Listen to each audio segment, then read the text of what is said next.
You are listening to The Vocal Technologist. Spoken tech for your ears. Happy Friday. Yeah. You know, if you're a founder building in finance right now, it feels less like pure innovation and more like, I don't know, competitive city planning. That's a great way to put it. Good to be back. And you're right, everyone's fighting for the same real estate. Exactly. You've got people laying down the foundational plumbing, the infrastructure, while others are trying to build the flashiest storefronts on Main Street. And the velocity of all these moves is just, it's dizzying. We've collected some really potent material for everyone today. We have. And for our Founder Friday look here on The Vocal Technologist, that's what we do.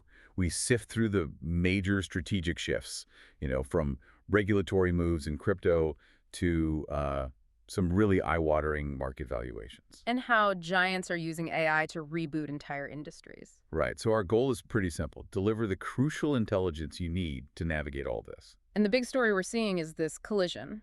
On one hand, you have the professionalization of digital finance, the real infrastructure getting built. And on the other, A very, very cautious public market. exactly. So today we're going to look at who is building those new economic rails and who is facing the music when the hype finally meets reality. Okay, let's unpack this. We have to start with the institutional moves, because digital assets have clearly made the jump from, let's say, speculative trend to core infrastructure. That transition is complete, and you see players like Stripe and Visa really leading the charge, mostly through stablecoins. Stripe in particular, I mean, they are signaling a much, much deeper commitment here. Oh, absolutely. It's not subtle. We saw two huge moves from them almost at the same time. First, they acquired the crypto wallet startup Valora. And then almost immediately they announced a partnership. A partnership, right. Their Privy unit is teaming up with Klarna to build another crypto wallet. So 2 wallets. Why double down on that specific piece of infrastructure that honestly still scares a lot of consumers? Because the strategy is to make crypto disappear. To make it invisible. Exactly. They want to embed these wallets so deeply into products people already use that the user just sees, better, faster functionality. They don't see the scary blockchain stuff. Stripe is making sure they own the plumbing for the future. Okay, that covers the consumer on-ramp. But the real institutional headache has always been the back end, right? The B2B settlement. Yes. Getting money from bank A to bank B across time zones, across weekends, that's the messy part. And if Stripe is solving for the edge, Visa seems to be tackling that massive core problem. That's the perfect way to frame it. Visa just officially rolled out USDC-based settlement in the U.S., and for treasury operations, this is a genuine game changer. So for a bank like, say, Cross River or Lead Bank, who they did the pilots with, what does this actually mean day to day? It means they can now use Circle's stablecoin, USDC, to settle transactions on Visa's network. And the big benefit isn't just speed, it's continuity. No more waiting for Monday morning. Right. Traditional settlement is stuck in banking hours. This is always on. It lets them manage liquidity in real time, which frees up a huge amount of capital that's normally just stuck in float. So Visa isn't replacing its rails, it's just upgrading the engine that runs on them. A much, much more efficient engine. And all of this is getting a massive dose of confidence from the regulators. That is the crucial piece, isn't it? It's everything. The OCC, the Office of the Comptroller of the Currency, gave conditional approval for national trust bank charters to Circle, Ripple, and Paxos. That's the green light. That's the official seal of approval. It is. It brings them under full federal banking supervision, which is what the big, cautious institutions have been waiting for. But I heard they were pretty selective about it. It wasn't an open invitation. Very selective. You had some huge names like Coinbase and even Stripe's own bridge unit left out of this first round. So the regulators are handpicking the players they think are ready for the big leagues. That's right. The door is open, but only if you're ready for the highest level of scrutiny. And you could almost see the moment that confidence hit the market. I mean, look at what JP Morgan did right after. That's the domino effect right there. JP Morgan, who are, famously cautious, they arranged a $50 million short-term debt issuance for Galaxy Digital. And the wild part is they did it on the public Solana blockchain. On a public chain, settling in USDC. This is one of the world's biggest banks using decentralized tech to issue traditional securities. It just shows the acceptance is here, the infrastructure is professionalizing, and the institutional trust is finally actually active. So on one hand, the back-end infrastructure is getting incredibly serious. Institutional trust is soaring. But what's so fascinating is the mood changes completely. when these companies actually have to face the public markets. That's the real disconnect, isn't it? The tech is maturing beautifully, but public investors are laser-focused on one thing. Profitability and cash flow. And scalable unit economics. They're just not interested in the buzzwords anymore. They want to see the numbers. And we saw this play out perfectly with Wealthfront's IPO. I mean, here's a company 17 years in the making. Right. $90 billion in assets, growing revenue at 26% year over year, and they're profitable. You'd think that'd be a huge pop. You would, but the reception was tepid. It debuted at a $2.1 billion valuation, and the stock basically went nowhere on the first day. Which just shows how wary investors are. They're rewarding, safe, steady, predictable growth, not, high-octane, we'll figure out profit later stories. And if Wealthfront is the story of caution, then Pipe is the cautionary tale. That name was everywhere in 2021. Oh, the ultimate high flyer, a $2 billion private valuation. And the newly shared documents, the numbers are just stunning. For 2024, they brought in just over $7 million in revenue. Okay, and the burn? They burned nearly $47 million in cash. So they spent almost $7 for every $1 they made. That is the definition of unsustainable. It's the ultimate lesson for any founder listening. The market will eventually demand real numbers. A great story gets you funded, but only real economics will let you survive. Okay, so shifting from correcting old valuations, let's talk about rebooting old systems. We're seeing huge money flow into companies trying to tackle legacy industries with AI. Look at Everest Systems. They're going after the ERP market, enterprise resource planning. We're talking about the $50 billion territory of giants like SAP and Oracle. And they've got serious backing. Yeah. $140 million, right. led by former SAP execs. Right. And their whole strategy isn't about just, making a better SAP. It's a total AI native reboot from the ground up. What's the core difference? They talk about a system of action versus a system of record. A traditional ERP is a system of record. It tells you what happened last quarter. It stores historical data.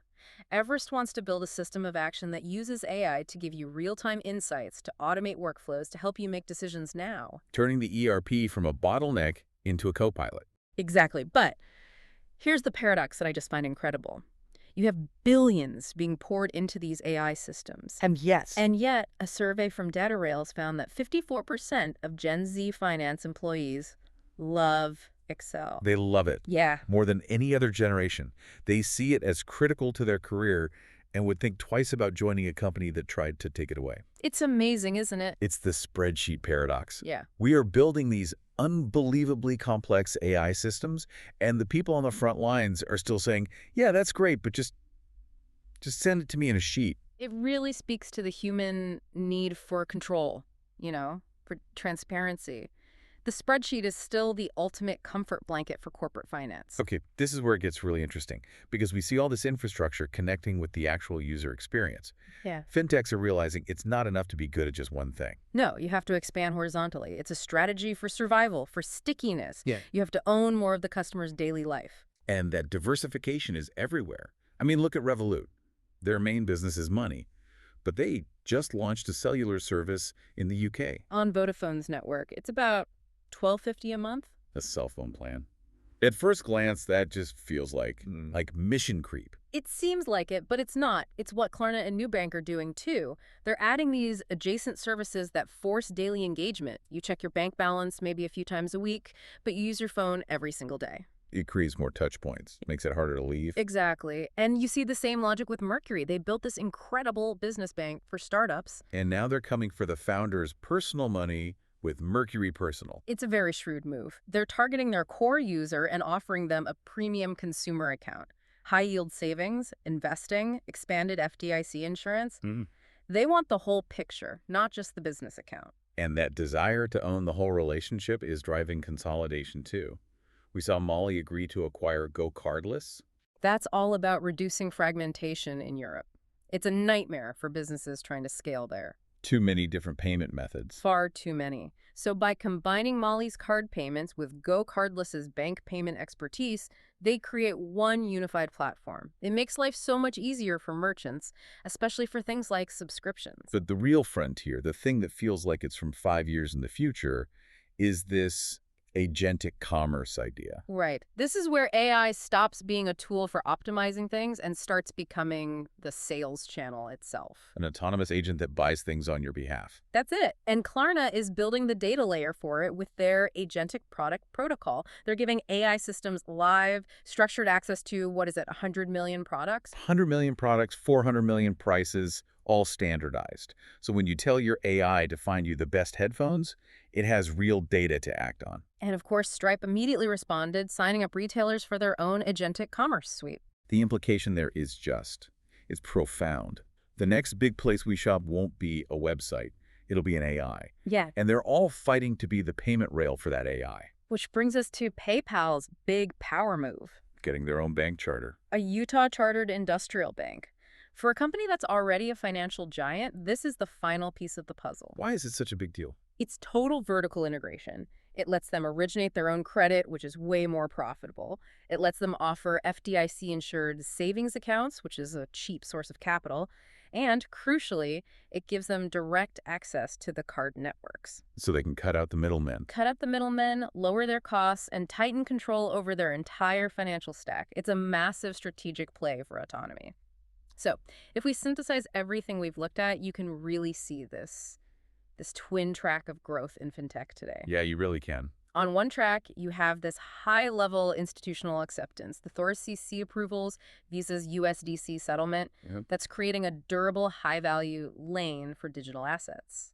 And on the other track, you have the customer-facing platforms, the Revoluts and Mercuries, just aggressively expanding. They're adding features, selling cell phone plans, doing anything they can to capture the maximum share of a user's wallet. So the biggest lesson here, for you, the founder, is that success is no longer just about being digital. It's about integration. You have to connect the two tracks. You have to. You need to seamlessly integrate that deep, heavy-duty infrastructure like crypto settlement with a really sophisticated, high-touch user experience that's powered by all these embedded services and, soon, by AI agents. Which, funnily enough, brings us right back to that paradox we talked about. The spreadsheet paradox. Gen Z finance pros, they love Excel. They see it as essential for their careers, even as the industry is pouring billions into things like Everest's AI-native ERP or Klarna's agentic commerce. So here's the thought to leave everyone with. If the future of finance really is run by these autonomous AI agents, trading, settling, selling for us in real time, what determines success? Will it be mastery of the legacy spreadsheet? Or will it belong to the founders who can build, integrate, and, most importantly, trust these new agentic systems? Something to mull over as you plot your next move. A perfect thought to end the week on. Thanks for joining us for this look at the strategic moves shaping finance. We'll catch you next time. Spoken Tech for your ears.